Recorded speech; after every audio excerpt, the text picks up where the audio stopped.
Hindi bawal pero pwedeng makasuhan.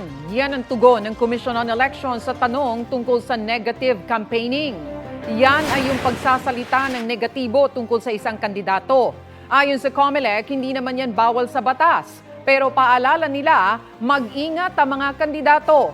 Kung susobra kasi, nariyan ang mga kasong libel at cyber libel na maaaring isampa sa kanila.